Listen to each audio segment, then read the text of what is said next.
Foi um erro simples que me fez queimar, entre aspas, 2 injeções numa manhã. Cara, foi nesse carro aqui, ó. Esse aqui é um Jeep, tá? Categoria Jeep Cross. Esse aqui é do Jeep do Nabo, beleza? O dono do carro é o Nabo e da oficina lá do Billy de Curitiba. Tá aqui, ó. Conteúdo muito importante, tá, galera? Muito importante mesmo, porque se você sacar isso aqui, é um negócio que você nunca mais vai cometer, você nunca vai correr a chance de cometer essas cagadas que eu já fiz. Cara, esse Jeep aqui, primeiro ele tinha motor de Opala, daí depois a galera colocou Opala 6 cilindros, daí depois o Billy meteu um nitro no Jeep, daí depois colocou um motor V8 aspirado e depois foi para nitro também, cara. Muito animal, muito animal. E, cara, algumas funcionalidades da injeção que a gente colocou que, cara, o dono do carro fica louco, cara. Por exemplo, o motor é nitrado, então tem nitro. Ele consegue, num botão, ligar e desligar o nitro, mas ele também tem níveis de nitro. Então tem o nível 1 de nitro, nível 2 de nitro e nível 3 de nitro. Então são quatro modos de operação do motor desse Jeep aqui. Um deles é totalmente aspirado e os outros 3 são estágios diferentes do nitro. Cara, isso aí é muito massa. Então, pra galera que curte acerto, tá? Eu vou falar uma coisa para vocês, tá? Às vezes, você extrair o máximo de potência do motor não significa que o carro vai ser mais rápido. Vou repetir porque é contra-intuitivo. Às vezes, você na hora do acerto extrair o máximo de potência de um motor não significa que o carro em si vai acabar sendo mais rápido. É louco isso aí, não é? Pois é, cara. Na vida real isso acontece. Por isso que é importante você, na hora do acerto, ter essa flexibilidade de múltiplos estágios de potência. Por quê? Vamos só antes de falar sobre esse erro, eu quero contar isso para vocês porque isso é um aprendizado legal. Por que mais potência ou ter mais torque talvez não ajude a ir mais rápido? Porque pode ser, não é sempre assim, pode ser que aquele desempenho maior que você conseguiu colocar no motor por conta de mais nitro, por exemplo, de você colocar mais nitro e fazer um acerto mais ajustadinho para aquela condição, pode ser que o motor esteja melhor, mas o piloto não consiga se virar com aquele extra de potência que você deu, tá? Então, assim, é importante para quem for trabalhar com não só carros de corrida, mas qualquer tipo de categoria que envolva desempenho, tempo, que você tenha essa possibilidade, às vezes, de diminuir um pouco, cara. É contra-intuitivo, mas isso é muito importante.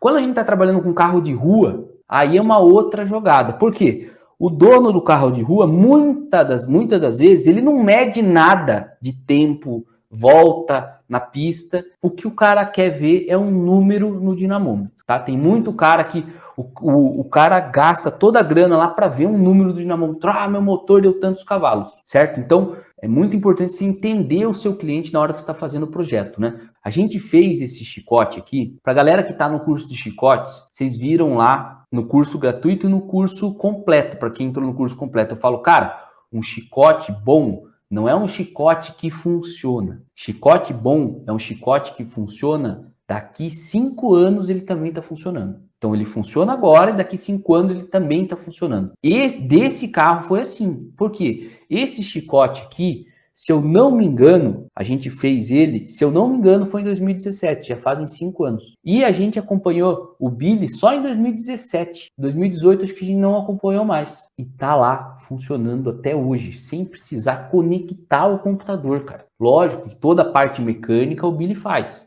Limpa bico, dá manutenção geral. Mas, cara, esse é um ponto, cara, que eu quero falar pra galera que quer aprender sobre acerto, cara. Quando muita gente fala assim, o acerto você tem que estar sempre mexendo. Não necessariamente. Olha o seu carro de rua. Funciona bem, não funciona? Funciona pra caramba. No frio, na viagem que você faz. Então, cara, se você tem uma boa injeção programável e você tem um acerto bem feito, você não precisa ficar toda hora mexendo. Uma coisa é um carro de corrida e mesmo assim, se tiver um negócio muito bem feito, não há necessidade de você ficar toda hora mexendo no mapa. Ah, Roberto, não é bem assim. É sim.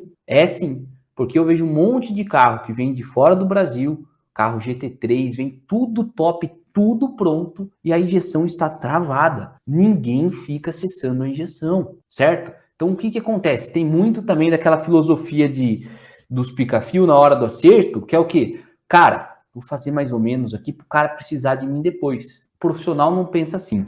Beleza, galera? Mas voltando aqui ao mundo dos chicotes, vocês lembram o erro simples que me fez queimar 2 injeções numa manhã? Teve uma corrida de Jeep, desse Jeep aqui, que foi no mesmo final de semana da categoria de Superbikes, tá? Que é no ano que eu acompanhei o Alexandre Barros daquela equipe ali, que tem a foto ali daquela moto. E aí, eu fui atender a equipe lá do Alexandre Barros, e a galera que trabalhava comigo, que fazia mais chicote, que não era da parte de acerto, eu falei pros caras, eram 2 caras. Falei assim, vocês vão ter que me dar uma mão, vocês vão ter que ir no evento do Jeep, beleza? Mas, cara, tá tudo certo lá. Então, assim, quando tá tudo certo, o objetivo quando a gente vai no final de semana lá, qual que é o trabalho que a gente tem? A gente precisa tirar os dados e acompanhar toda a parte de eletrônica para garantir que tá tudo funcionando, certo? Então, pode ser que dê pau no chicote? Pode ser que dê pau no chicote. Pode ser que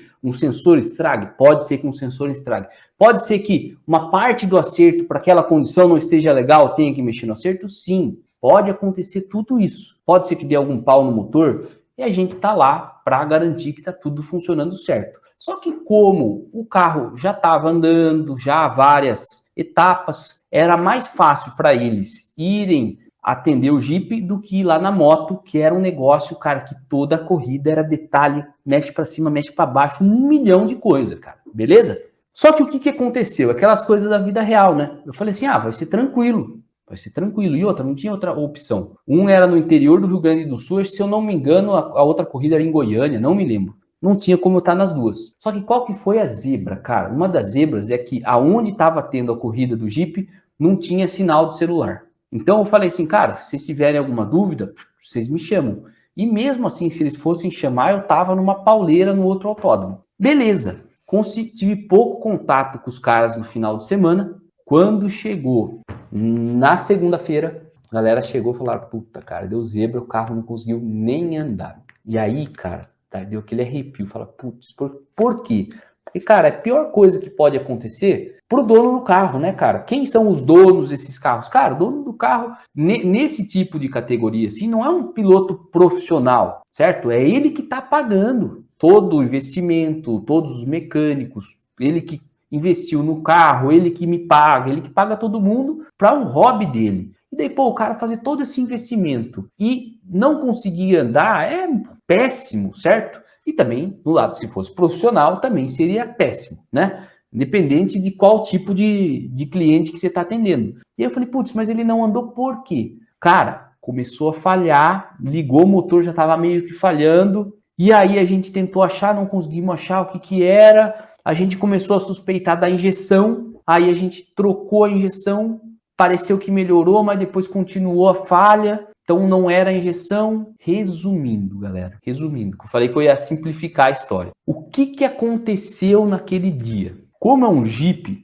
anda no barro e tudo mais, suja um monte, a galera foi limpar o Jeep antes da corrida, os caras passam as VAP, né, aquelas que pressuriza a água, né, então vem água pressurizada para limpar, a galera tirou fora o chicote para dar um trato geral, e na hora de eles religarem o chicote, os caras inverteram 2 conectores. E aí o que aconteceu? Então, não foi a gente que desmontou o chicote, foi a galera da oficina na correria, eles montaram 2 conectores errados. Só que o que eu falei naquela live que vocês devem ter acompanhado? Eu falei, cara, aí o pica-fio, no meu lugar, ia falar, cara, a culpa foi de quem desmontou, porque o cara deveria ter marcado, o cara deveria ter tomado cuidado, o cara não deveria ter mexido no que não sabe. Isso é um negócio muito importante que eu falo para todos os meus alunos, quero falar para todo mundo aqui. O pica-fio, ele não se responsabiliza. A gente que quer ser diferente, a gente quer ser profissional, a gente tem que assumir a responsa, cara. Eu falei, cara, a cagada foi minha. Por quê? Vocês lembram? Qual que foi o aprendizado disso aqui? Nunca deixe conectores iguais no mesmo local do chicote. Então esse foi o meu erro. Por quê? Tinha dois, naquele mesmo local do chicote, tinham dois conectores iguais. E aí para o cara inverter, fica muito mais fácil. Se eu não tenho a opção do cara montar invertido, não tem como o cara montar invertido. O cara tem que fazer muito esforço para montar invertido se os conectores são diferentes. Então, primeiro erro simples, cara. E por que me fez queimar duas injeções? Porque um conector, ele tinha o 12 volts aonde era o terra do outro. E aí colocou 12 volts no terra da injeção. Queimou a trilha do terra de sensores de uma injeção. A galera que estava lá não identificou essa cagada, achou que o pau era na injeção, tirou a injeção que tinha, fodeu uma injeção, pegou uma zero e pregou lá, fodeu a outra. Cara do céu. Que bronca, cara. Tudo isso poderia ter sido resolvido com o quê? Nunca deixe conectores iguais no mesmo lugar, no mesmo local do chicote. Então, cara, esse é um aprendizado que eu não quero que ninguém saia daqui sem sacar. Quando você vai fazer um chicote, tem certos conectores que você pode escolher. Tem certos conectores que você não pode escolher. Eu lembro até hoje qual foi o conector que a gente errou. E eu vou falar para vocês. Era assim, ó. Nesse carro aqui, ó, a injeção ela fica meio que aqui do lado de dentro, tá? Aqui do lado de dentro. E aqui, ó, mais ou menos como se fosse do lado do piloto, aqui como se tivesse um carona, se tivesse um cara sentado do lado do piloto, aqui fica a garrafa de nitro, tá? E uma das coisas legais que eu faço no acerto desse carro é medir a pressão da garrafa de nitro. O meu ajuste ele é inteligente dependendo da pressão da garrafa, tá? Porque uma coisa é a garrafa cheia, depois ela vem diminuindo a pressão, fechou? E por que eu tô contando isso? Porque, então, o chicote é eu vou tentar desenhar mais ou menos o chicote, tá? Então, a ECU tá aqui, a injeção, tá? Fazer um desenho só para vocês entenderem o que eu tô falando, tá? Então, tá aqui a injeção. E aí sai o chicote e tal, e bababá, daí o chicote vai lá para frente. Num primeiro nó aqui, ou seja, bem numa derivação onde saem mais fios, saía um conector para o sensor de pressão do nitro e saía um conector, que esse conector aqui, ele era um conector que ia para os relés, ele ia para a caixa de relés. Então tinha uma caixinha de relés aqui próxima, certo? Qual que foi a burrada? Esse conector aqui do sensor de pressão, eu consigo trocar ele? Não. Por quê? É o conector do sensor. Não tem como eu trocar, certo? Esse aqui era um sensor da Fueltec, um daqueles PS10 lá, PS10B. Então ele tinha um conectorzinho lá, Superseal de 3 vias. E a gente usou o mesmo conector aqui, certo? E era um conector que ele vinha o 12 volts para alimentar a injeção. Então a alimentação, o positivo da injeção vinha por esse conector aqui. Cara, não era o positivo da injeção, cara. Tô vacilando, porque se ligasse errado a injeção não ia ligar. Tinha algum 12 volts de outra coisa, cara, que eu não me lembro o que era, tá? Depois eu vou ver no projeto e falo para vocês. Mas esse 12 volts, ele entrava aqui e ia para o zero aqui, da injeção. Então, esse é o aprendizado que eu quero que vocês saquem para sempre, cara. Por quê? Esse conector, como ele não ia encaixado direto na caixa de relés, só para vocês entenderem, isso aqui ia ter um outro conector aqui, que aí sim ele ia para a caixa de relés aqui. Então eu poderia escolher qual par de conector eu ia colocar aqui, tá? A gente sabe que às vezes na correria esquece um... Lembra que eu falei lá no curso gratuito? Pilar 1 muito importante, planejamento. Às vezes na correria vacilou, não tinha outro conector, putz, vai esse mesmo. Resultado, erro simples que me fez queimar 2 injeções numa manhã. Fechado, galera? Então, nunca deixe conectores iguais no mesmo local do chicote. Beleza? Às vezes, não tem como a gente fugir. Por quê? Putz, vou dar um exemplo aqui. Vamos supor que a gente está num chicote aqui, ó, aonde a gente tem o injetor 1 aqui, o bico injetor aqui, e, por exemplo, um sensor de temperatura do motor aqui. E os conectores são iguais. Esses são tipo conectores que você não tem muito como escolher, porque é o conector do sensor, é o conector do bico. E esses são conectores que são É muito comum você ter o mesmo modelo. E aí, se inverter aqui, cara, o motor vai começar a falhar. Por quê? Um cilindro não vai funcionar mais. Por quê? Vai parar de funcionar esse injetor se você ligar invertido, certo? Porém, não é um negócio tão catastrófico como a cagada que eu fiz, certo? Então, erro 1, nunca deixe conectores iguais no mesmo local do chicote, beleza? E aquilo que eu falei, cara, você é responsável. Se você faz o chicote, você é o responsável, tá? Por planejar essas coisas. O pica-fio, cara, quando eu montei tava tudo certo, a culpa não foi minha. Não seja assim, assuma o seu erro, porque a gente pode prever as cagadas que vão acontecer. Beleza? Não é cerveja não, viu, galera? Água tônica, só pra vocês saberem, senão daqui a pouco vão falar que eu tô tomando uma no meio da live.